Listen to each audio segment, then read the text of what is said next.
আসসালামু আলাইকুম ভাইরা বোনেরা নাতিপুতিরা।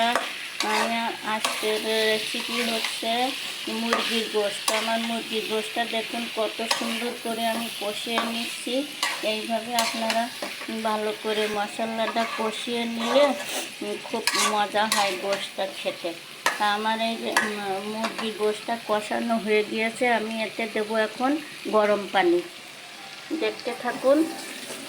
এই যে গরম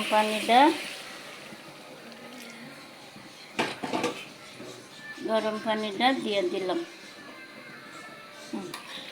এই যে মুরগির গোশতটা দেখুন।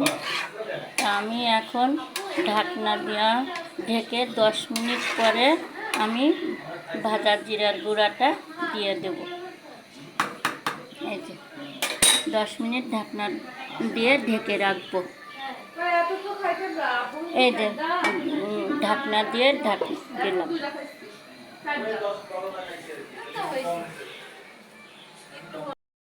গাইস, আমার এই যে গোশতটা হয়ে গিয়েছে, মুরগির গোশতটা আমি এখন এই যে ভাজা জিরার গুঁড়াটা দিয়ে দিয়েছি।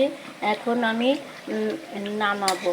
দেখুন না কত সুন্দর রং হয়েছে মুরগির গোশতটা। আমি আবার আলু দিয়েছি, বাচ্চারা আলু খেতে চায় তাই আমি আলু দিয়েছি। তা আমার রেসিপি যদি আপনাদের ভালো লেগে থাকে তা লাইক ও কমেন্ট জানাবেন।